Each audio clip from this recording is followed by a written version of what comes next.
अगर कोई ऐसा कहे कि ये बहुत कठिन है तो उनसे पूछना चाहिए कठिन की परिभाषा क्या है। कठिन को कैसे परिभाषित करेंगे आप? तो उनका उत्तर होगा कि जिसको हम न कर पाए वो कठिन। तो हमने जब किया ही नहीं तो कठिन, और कर लेते तो सरल।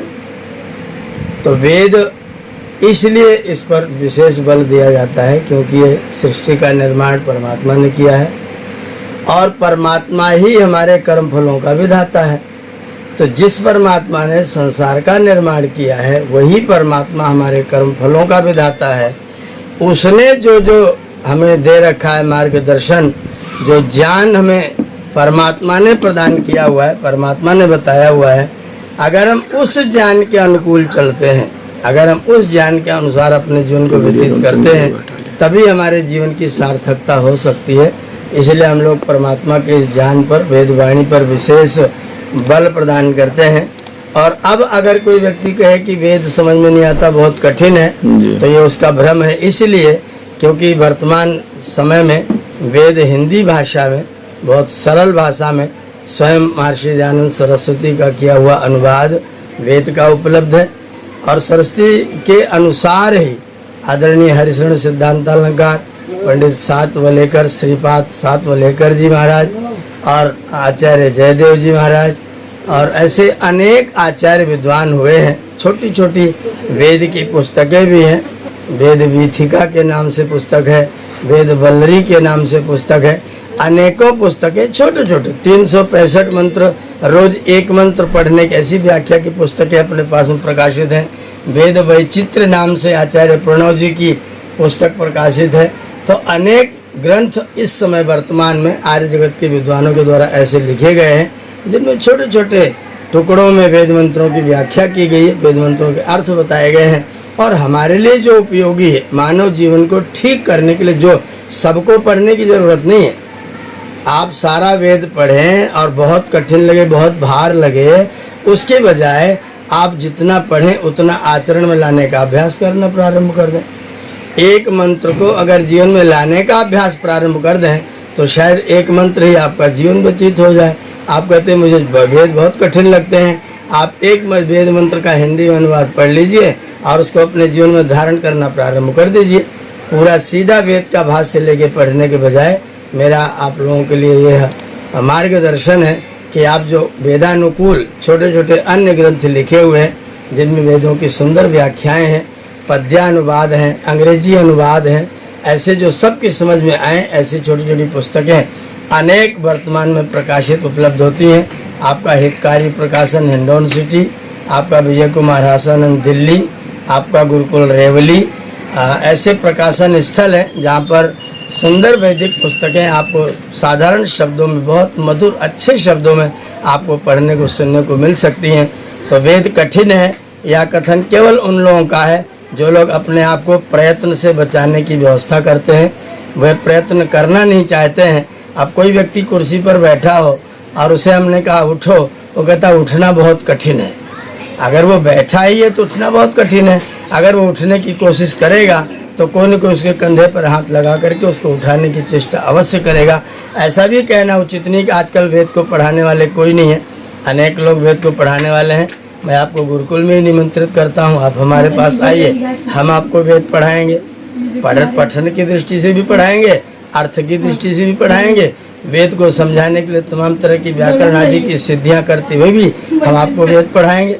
तो वेद को पढ़ने पढ़ाने की व्यवस्था गुरुकुलों में है। इस गुरुकुल में, अपने हमारे गुरुकुल में है, गुरुकुल रोजड़ में है और अनेक गुरुकुल प्रभात आश्रम है।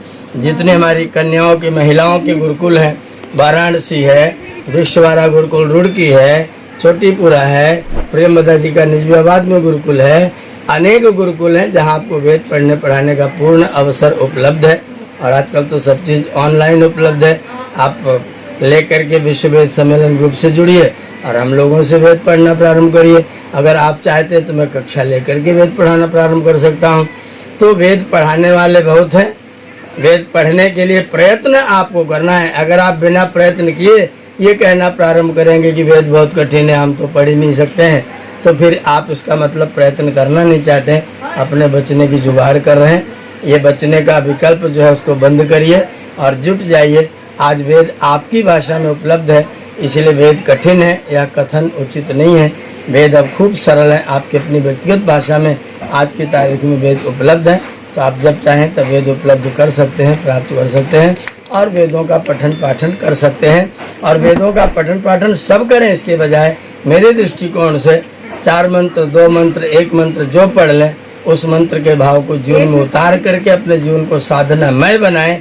वेद परमात्मा की वाणी है, परमात्मा हम सब के अंदर हृदय में है।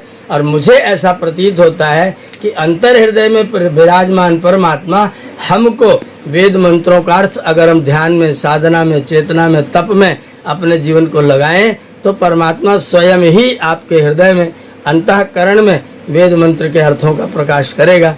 परमात्मा की चेतना, परमात्मा की प्रेरणा आपको प्राप्त होने लग जाएगी।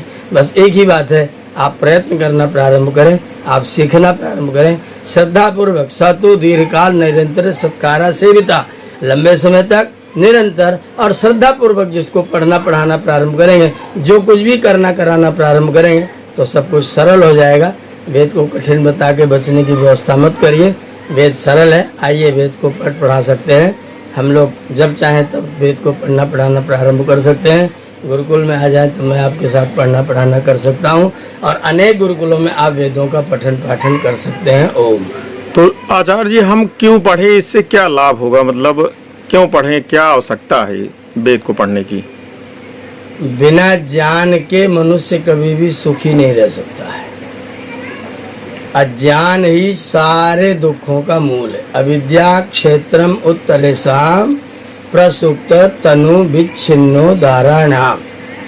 प्रसुप्त तनु विच्छिन्न और उदार, ये जितने भी प्रकार के हमारे संस्कार या चित्त की वृत्तियां बनती हैं, वो सारी की सारी का जो क्षेत्र है वो अविद्या क्षेत्रम। अविद्या इनका सबका खेत है, अज्ञान इनका सबका क्षेत्र है।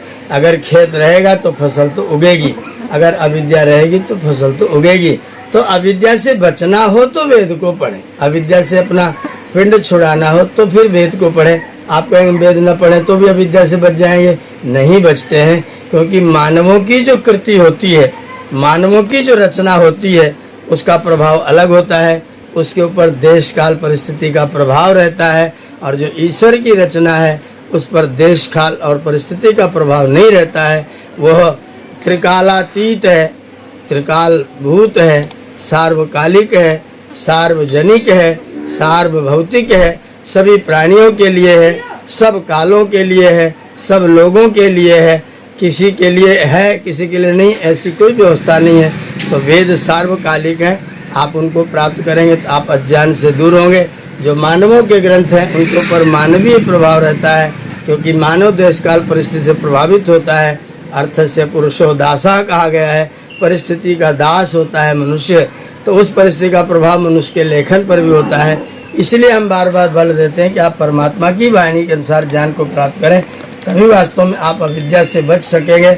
अन्यथा आप अन्य ग्रंथों को पढ़ते हुए, मनुष्यों की रचनाओं को पढ़ते हुए अविद्या से ग्रस्त अवश्य रहेंगे। आपकी अविद्या पूरी तरह से छूटेगी नहीं, क्योंकि वे सारे के सारे ग्रंथ मानव रचित हैं। और मानव रचित होने का मतलब उनके ऊपर मानवीय बुद्धि का प्रभाव भी है। और मानवीय बुद्धि ईश्वरीय बुद्धि का सामना कभी कर नहीं सकती, उसके अनुसार कभी चल नहीं सकती। इसलिए जो ईश्वर की वाणी, परमात्मा की वाणी, वो वेद ही हम सब के द्वारा स्वीकार्य है। उसको पढ़ करके, उसको जान करके हमें अपने जीवन को सुंदर और सुभग सौभाग्य युक्त बनाना चाहिए। जी आचार्य जी, तो जैसे लोग कहते हैं कि हमारे पास तो रामचरितमानस है, भगवत गीता है या पुराण है, यही क्या ये जो है विकल्प नहीं है वेद का? कि वेद का विकल्प संसार का कोई भी अन्य ग्रंथ नहीं हो सकता है, क्योंकि कोई भी ग्रंथ त्रिकालातीत नहीं है, सार्वकालिक नहीं है। सभी ग्रंथों पर अनेक तरह के समयों का, कालों का, परिस्थितियों का प्रभाव ग्रंथों पर, ग्रंथों के रचनाकारों पर पड़ता है। इसलिए वेद का विकल्प और कोई नहीं हो सकता है। वेद के सहयोगी अन्य ग्रंथ हो सकते हैं, मैं नहीं मना कर रहा हूँ कि आप गीता रामायण मत पढ़िए, आप खूब गीता रामायण पढ़िए, लेकिन वेद के विकल्प के रूप में आप गीता रामायण को रखेंगे तो फिर आप निश्चित तौर पर अवश्य हानि उठाएंगे। वेद का विकल्प कुछ नहीं, वेद अपने आप में अविकल्पक ज्ञान है, वो अविकल्पक वस्तु है, अविकल्पक विद्या है। तो वेद में कोई विकल्प नहीं, वेद का कोई विकल्प नहीं। अन्य सारे के सारे इतिहास पुराणाभ्याम वेदान संविभृंगयेत विभेद तल्प श्रुतात् वेदो मामयम प्रहरिष्यति। इतिहास और पुराणों के द्वारा, पुराणों का मतलब ब्राह्मण ग्रंथ आरण्यक उपनिषदों के द्वारा, वेदान संविभृंगयेत वेदों के अर्थों को सिद्ध करना चाहिए, क्योंकि कम पढ़े हुए लोगों से वेद डरता है कि कहीं ये मेरे ऊपर प्रहार न कर दे। अगर आपने वेद को ठीक से नहीं पढ़ा है और आपने वेद पर कुछ कहना प्रारंभ किया तो विभेति अल्पश्रुतात् वेदो मामयम प्रहरिष्यति। वो जो वेद है वो अल्पश्रुत व्यक्तियों से डरता है और कहता है कि मेरे ऊपर कहीं प्रहार न कर दे। तो हम वेदों पर प्रहार करने वाले न बने, वेदों के स्वाध्यायी बने। और वेदों का विकल्प दुनिया का कोई अन्य ग्रंथ नहीं हो सकता है। वेदों के पूरक अन्य सब ग्रंथ हैं। इसलिए हम गीता रामायण भी पढ़ें, लेकिन लक्ष्य हमारा वेद पढ़ने का होना चाहिए, क्योंकि वेद में सब कुछ समाहित है। सर्वे पदा हस्तिपदे निमग्ना, सारे पद हस्तिपद में निमग्न है। और वेदाई हस्तिपदम, वेद जो है वह हाथी का पद है, उस पद में सब निमग्न है। इसलिए हमें वेद के विकल्प के रूप में नहीं, वेद के पूरक के रूप में गीता रामायण आदि अपने धार्मिक ग्रंथों का अध्ययन करना चाहिए।